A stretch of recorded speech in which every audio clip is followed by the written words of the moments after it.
Episode 3 of Challenging Stereotypes, and 2 really great guests on today. Mastered the art of one guest, so we thought we'd step up for 2 today, and the one I'm going to introduce is Luke Chadwick, of course, former Manchester United, Norwich and Cambridge footballer, as much as and other clubs as well. But you know, for me, it's interesting to find out about. He's talked a lot about how he was bullied on social media, but also what it was like for him in the changing rooms, because that type of stuff would have gone on in the changing rooms. And he's talked about his mental health recently. So to find out differentiation between changing rooms and social media, what affected him differently in different ways. The other guest we got is Godric Smith, who is the chairman of the Heads Up campaign, which has received a lot of press, a lot of traction, is doing amazing things. So it'll be great to get his opinion on everything Luke went through and what they're doing. So really excited to start the conversation with him.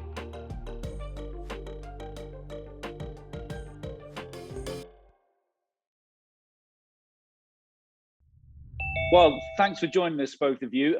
Luke, let's start with you first of all. I know your background from your time at Man United, as well do many fans, football fans in this country. Just tell us a little bit about why you're joining us on the episode 3 today for Challenging Stereotypes. Yeah, first of all, thanks for having me on. I'm here to talk about my sort of personal experiences in professional football and a few of the things that I went through, particularly at Manchester United, in terms of obviously being lucky enough to break in through into the biggest football club in the world, but suffering a lot of abuse really for the way that I looked. The fact that when I was younger, I had teeth that stuck out, spots on my face, and was sort of spoke about in that way, and was probably better known because of the way people spoke to me about how I looked than how I was as a football player. So just sort of talking about that and going over the issues and how I dealt with certain situations going through my life. Brilliant, Marv. Thanks. Really looking forward to chatting to you. I think we've got similar-ish stories in a sense. So, Godric, thank you so much for joining us today. Absolute pleasure. Amazing work that you're doing. If you can just give us a little bit of background for everyone, what you're doing and who you are, that'd be absolutely amazing. Yeah, absolutely. Well, thank you very much again for having me on. I'm a director at Cambridge United, and very proud of the work that the club's been doing on mental health. I've been sort of passionate about mental health since about 30 years now, for family reasons.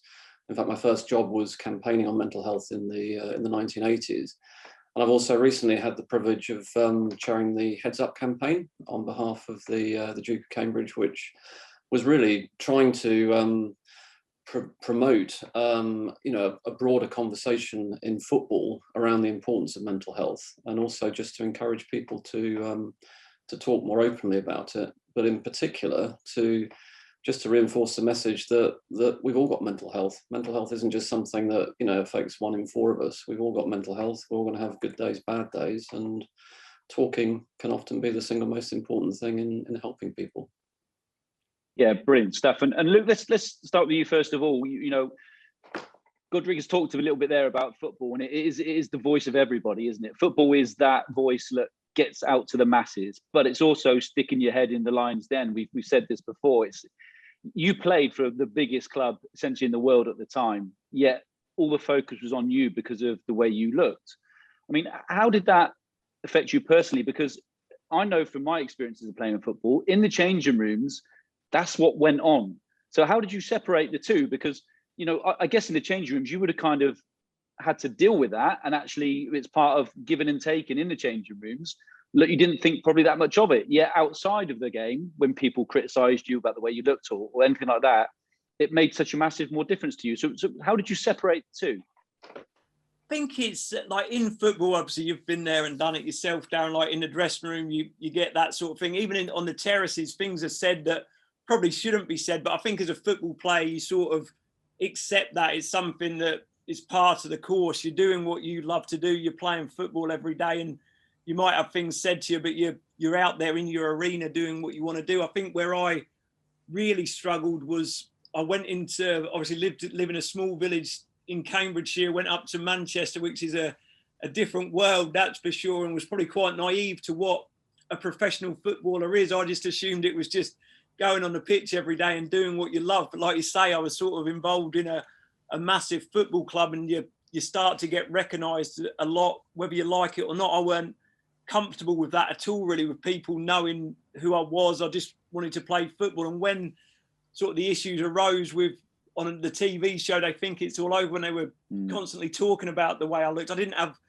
any idea how to deal with that. And it affected me so much off the pitch. It really sort of tainted my experiences off the pitch, because it made me feel so sort of self-conscious, so anxious about going out. In my head, I just thought, people are laughing at me. That's all I'm known as, because of the way that I looked. And because I'm sure you're the same, we sort of get stuck in this football bubble from the age of about 10, 11 years old. And in myself, I never learnt about myself growing up. It was all just about being a talented footballer, playing football all the time, and never really taking time to understand myself, understanding that emotional intelligence that you need in life more than anything else to deal with these situations. And I had no idea as a young man how to deal with it, and I just kept it all inside and would never speak about it, never mention it, never let anyone know that it was upsetting me, because that was just how I thought I should deal with it. And did it hurt less coming from your peers in the changing rooms, because you were with them every day and you saw them as a more of a matey thing, than it did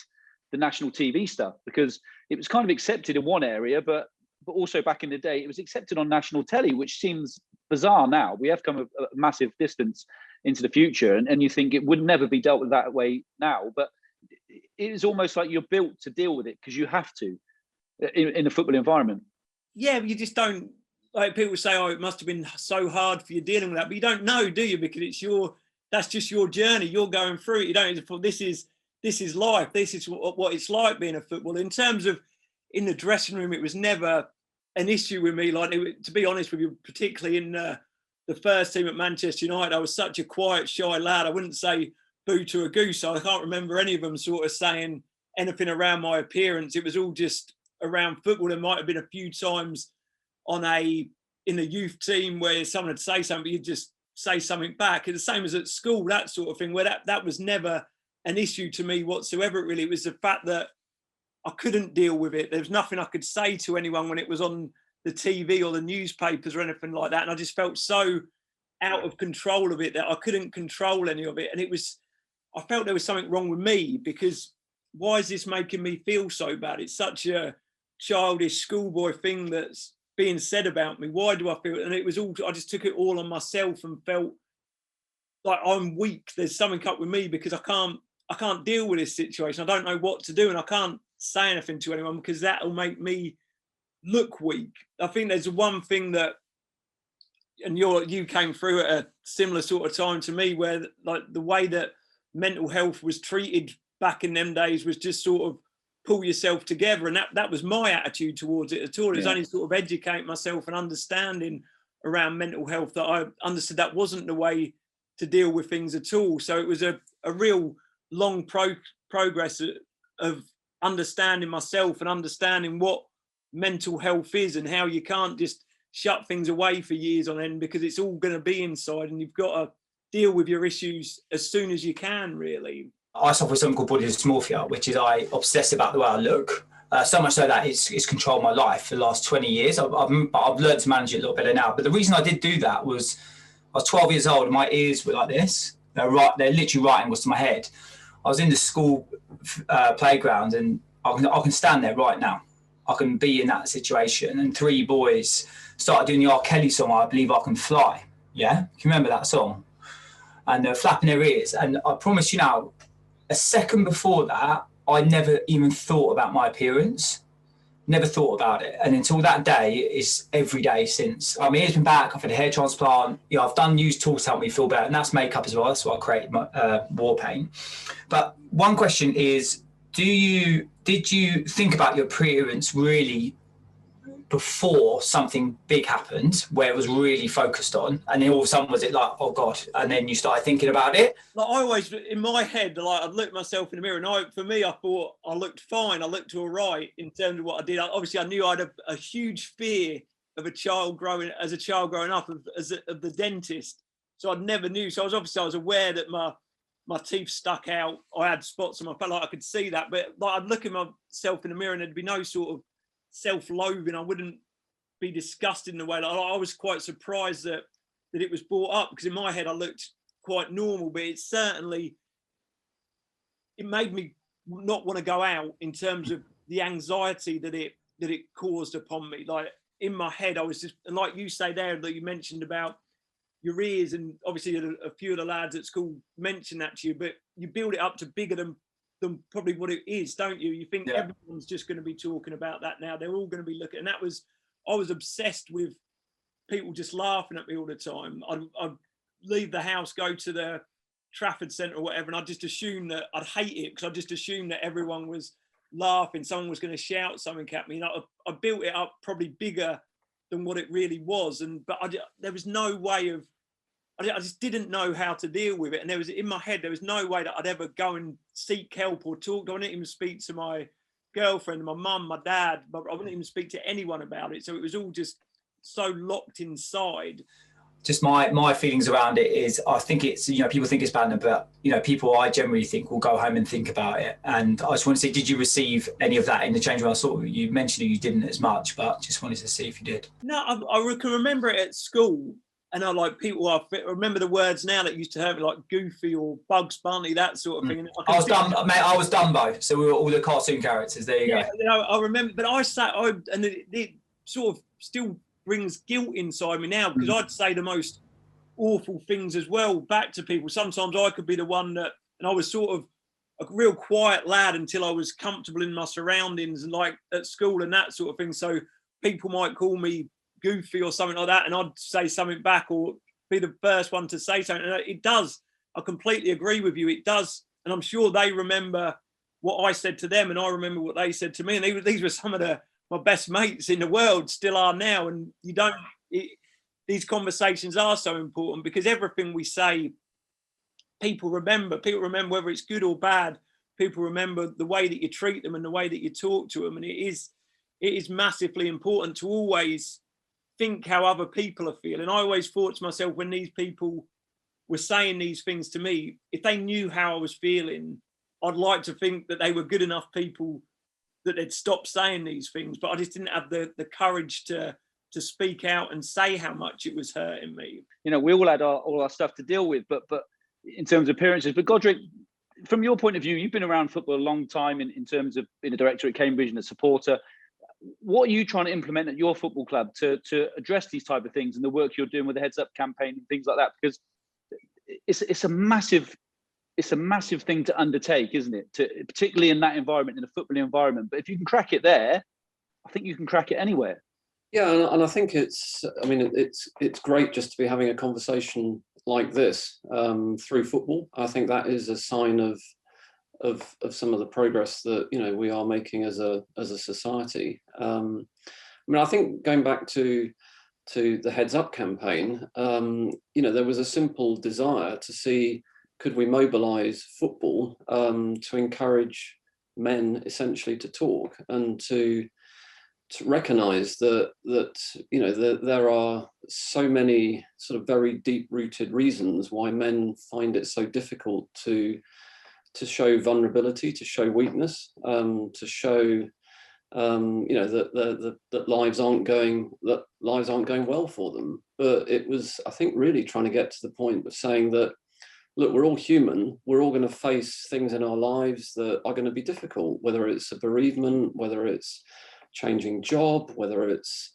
the breakup of a relationship, whether it's just having a bad day and having low mood, and that we're all going to be we're all on a spectrum of mental health, and that we find it very easy to ask each other, how you're feeling when it comes to your physical health, but for mental health, it can be hard. And I think just trying to get to the point where people feel more able to talk about how they're feeling.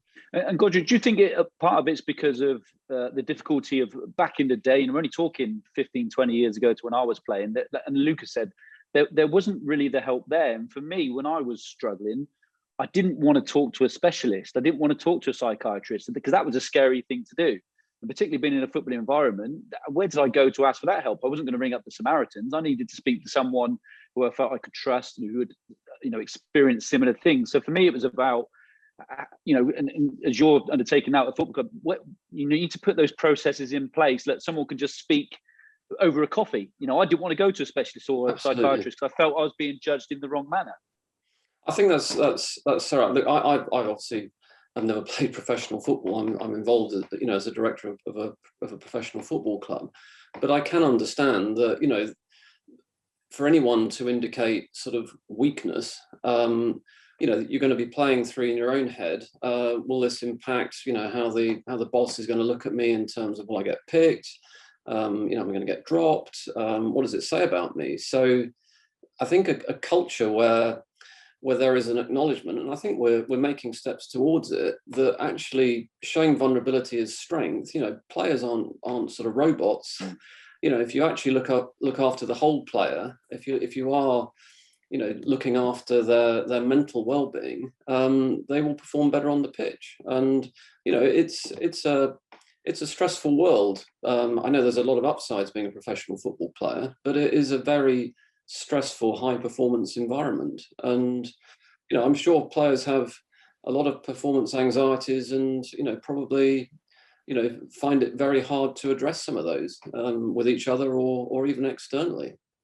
Yeah, and I think, Godric, there's you know, from a footballer's point of view, I know Norwich City do some fantastic work now. They've got player liaison officers. There's people they go and talk to in terms of their players. The atmosphere in the changing room is very different to what it was when I was there as a player, because attitudes have changed towards it. But you know, in terms of the processes of putting people in place, how do you do that at a football club? Because you're a commodity. You know, players can only be there for 6 months, a year, 2 years. You know, it's very little time now. And once you're done at a football club, as much as clubs try and help you, once you're out of that bubble, as Lucas said, once you're out of that bubble, you're somebody else's problem then, essentially. So, you know, you've got to try and put the most care you can in place for your players whilst they're with you, and hopefully they can reach out to you as former players like Luke, and I know I can at Norwich City. Absolutely. I mean, I think, well, a few simple things that we've tried to do at Cambridge United. You know, all the coaches have had mental health first aid training.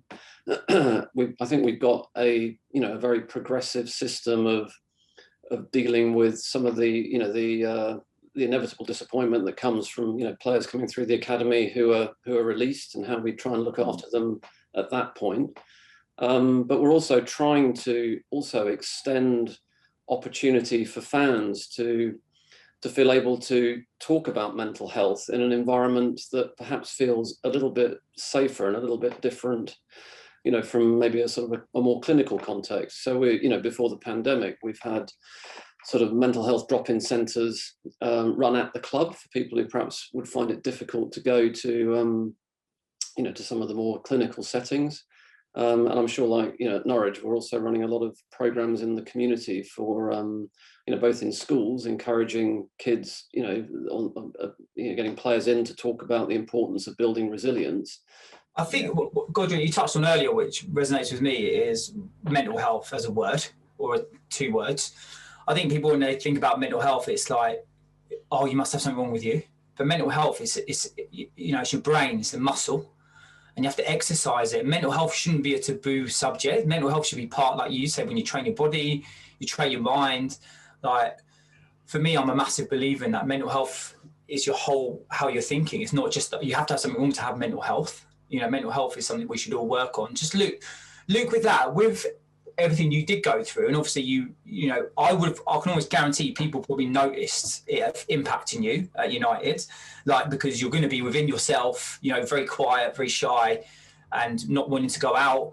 Did anyone, because obviously, look, this is where we can show how far we have come as a society, because as Godric touched on there, we've got, you know, a lot of clubs doing amazing things now, and that's what needs to happen. But back then, was there anything? Was there any support, or were there those player liaisons, or was there anything in place? Did anyone approach you or anything like that?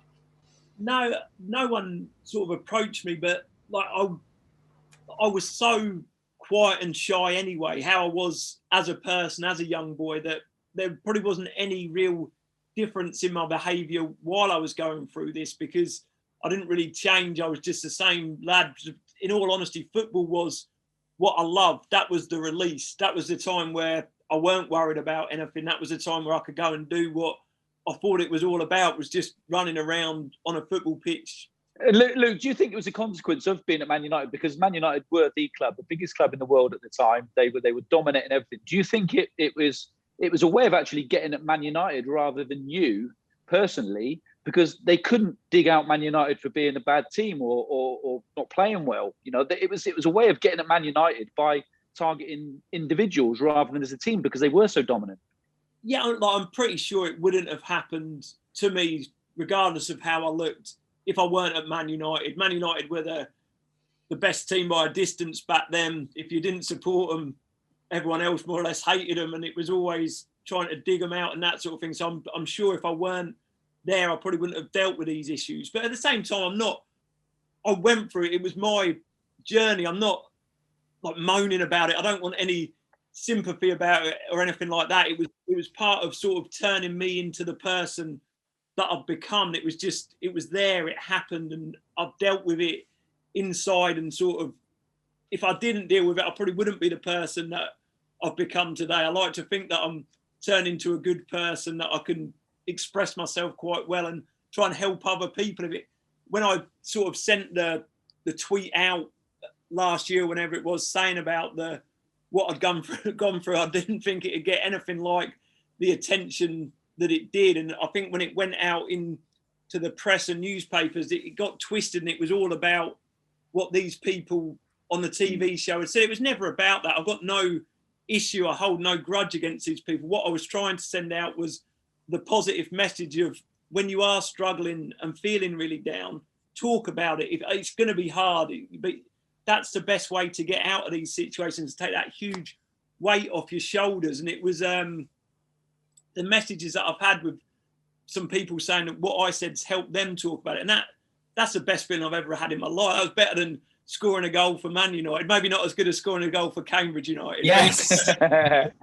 It was like to feel that you've helped someone. There's no better feeling in the world to have that. And don't get me wrong, I know that I'm not a big star or anything like that of me saying something that's going to make a huge amount of difference. But I think if lots of people can say stuff and we can all talk about our feelings, and it's so hard. The first time I spoke about what I went through, and that's what, it was so hard. But like anything, the more you do something, the more comfortable you become with it. I think if that can be the message of, when you're feeling down, when you're feeling low, take that first step, because things will get better after you've done that.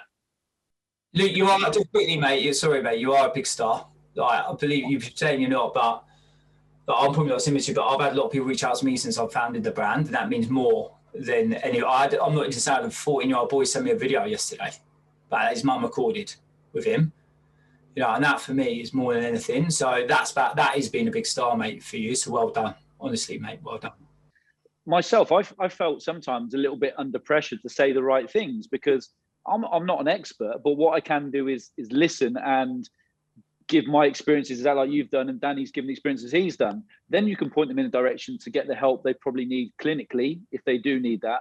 But often it is just that first part of someone understanding you've been through similar, whatever your background is. You know, the triggers are the same. The triggers are different, but the feelings are still the same inside that everybody has about that situation. So for me, it was very much, when these people started reaching out to me, it was okay. I felt a bit under pressure to say the right things, but then I kind of realized to myself, well, actually, they're not reaching out because they want me to tell them how to deal with it. They just want to understand that I've been in the same position, people they probably looked up to in the same way as they do to you. I mean, if I just make one point just around trying to normalize the conversation on mental health, in a strange sort of way. I mean, I think what we're all going through in terms of COVID, I think is going to see an absolute sort of epidemic of mental health challenges, which I think makes, you know, the work that, you know, you're leading, you know, across football even more important. But if there's one silver lining in it, I do think it has enabled us all to feel better able to talk about how we're feeling, because there isn't a single person who hasn't gone, you know, I'm finding it a bit tough today, and that's mental health. You know, it's and if we can try and build on that sort of, to encourage people just to connect a little bit more with each other on how they're feeling, I think that would be a big step forward. I mean, I think in terms of where can people go, I think that the single most important thing that people can probably do is to turn to a friend or a relative or somebody that they trust, just to have an open conversation about if they're feeling down.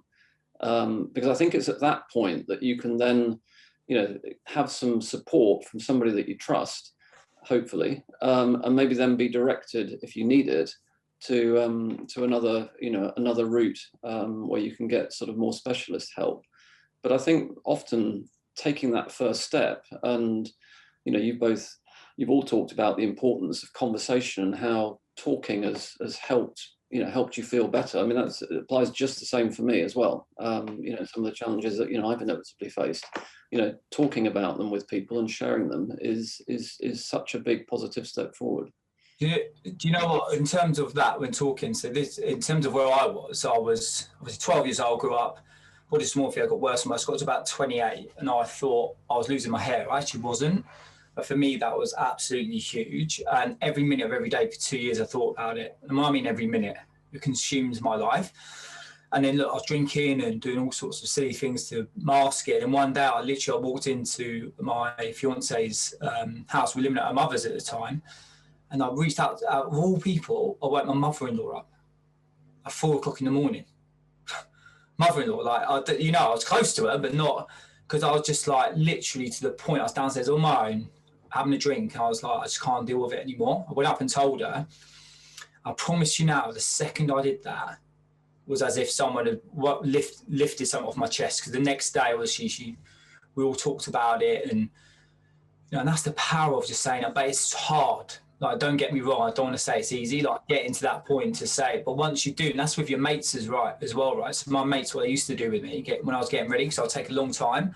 This is what you're talking about, banter and stuff like that. They'll be downstairs, we're ready to go out, and I'm coming down. If I had a deadline to get to, that would be my worst nightmare. And I'll be coming down there, and they're like, Dan, the cab's coming at 9. Hurry up. And then they're like, you look great, you look fine.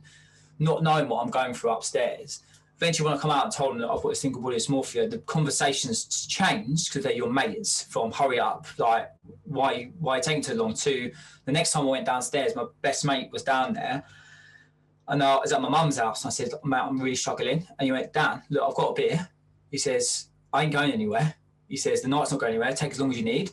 And as soon as I walked out, it was like, that pressure had gone, and I got ready in 15 minutes. And that is the power of literally just telling people about how you feel and how it affects your life and how you can manage. And I just that for me is how powerful, but it is the hardest thing to do. But once you do it, I promised you, it makes a massive difference in your day to day. Were you surprised at actually just how understanding people were when you came out and talked about stuff? Because I felt I was in this world of my own that nobody else understood. And when I reached out to a few friends and colleagues, the amount of people that I knew that would then come forward to me and said, I've had similar in the past, I've taken this medication, I've done this, I've had the similar. It was just I was surprised and shocked at just how many people I knew had similar issues, yet no one would really bring that all together. You had your issues, I had my issues, and no one would talk about it. Yeah, definitely. I think that is sort of the key, the importance of opening up, particularly if you've got a sort of profile where people can see that you've done that, and then it makes people think, and they're more willing to talk about what's happened to them once they know that. And we're all in the same boat, aren't we? There's not one person on the face of this earth that hasn't gone through a day where they've had struggles and problems. And I think it's just understanding that and showing that empathy of thinking how other people are feeling as well, not just always concerned about yourself, because there's millions of people struggling that we know day in, day out. And it's sort of being open to that conversation. And I think it's so important to listen. I think it's so easy to answer and try and sort out other people's problems, but you've got to hear what they're saying. I think there was a saying, you've got to listen to understand, not listen to answer. And I think too often we just want to sort out someone's problems and not give them the opportunity to really open up and really understand what they're going through. But you're completely right. I think just being the word that Godric has used a couple of times, vulnerability. I think that is, I went through my whole life as a professional footballer seeing vulnerability as weakness. I can't be vulnerable. Then it turns out that vulnerability is the biggest strength that we've got. Allowing yourself to be vulnerable, it opens your feelings up and gives you the opportunity to really learn about yourself. And I think it's so important that we are allowing ourselves to be vulnerable, and not, particularly as men, we all want to be the big hard man and nothing affects us or anything like that. But I think as time goes on, we're realizing that allowing that vulnerability can improve your life and make your life so much more rewarding in the long run. Yeah, and Godric, that's a really good point, isn't it? Do you know, I know for myself, and listening to Luke speak and having known Danny for quite a while and talking to him, it's made me a better person. So people kind of clam up when they think about mental health and talking about it and talking, but it's made me a better person. It's made me more empathic, made me more vulnerable, more understanding of other people. I'm less judgmental than I was in the past when I was younger. You know, there's lots of benefits of having some kind of mental health issues in your life. It's no embarrassment. It's almost added strings to my bow, I would say. I completely agree, and I think just to echo you know, the point that everybody's made. I mean, we're all going through something. Probably everybody most days are going through something, and I think just the simple thing of asking, you know, how you are to somebody else is a really positive step forward, and it may open up a conversation that, you know, you'd be surprised about, but you may actually be, by reaching out, be helping somebody in a way that you had literally no idea. But as you say, Darren, I think showing vulnerability and weakness showing vulnerability isn't weakness, it is strength. And I think the more that everybody recognizes that, you know, that we're all human, and that mental health can sound like a really sort of, you know, I think you mentioned it earlier, Danny, it can be a scary subject for some people. It doesn't need to be. It's just being human. I found as well, I don't know if anybody else feels the same, when I have been in that stage now, I can almost sense when someone's not right, whereas other people wouldn't. I think it's something that certainly evolved in me, that I can now sort of do that. But I find I have to almost ask people twice, are you okay? And they go, yeah. And if you leave it there, you'll never find out. It's almost, for me, it's that second step of saying, are you sure? Are you sure? Because then they open up. Because the first initial reaction to anybody asks you a question, are you okay? Your natural reaction is going to go, yeah, I'm fine.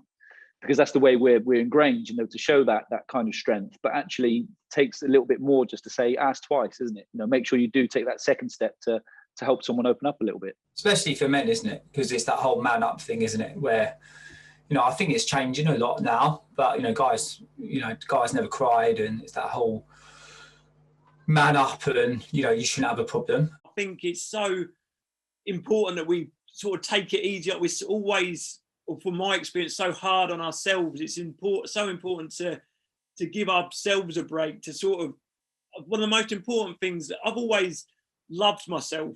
And I think that's so important, but I don't think I've really understood why until I've sort of come out of the football process and really got to know myself again and understood myself. And I think that's the most important relationship we ever build, in my opinion, with ourselves. And once we know ourselves inside out and learn to love ourselves, I think that gives us the ability to love those closest to us on a deeper level. And it's such a rewarding thing to look in your mirror and say, yeah, you're doing your best, you're having a go, rather than looking at, as a footballer in particular, you look in the mirror every day and go, I've got to do more today, I've got to get in the team, I've got to be fit for Saturday. And I think it's opened my eyes up coming out of professional football and really sort of understanding myself and looking back and using what I've been through and done as a footballer to learn and understand, but maybe know myself now as Luke the person rather than Luke the footballer.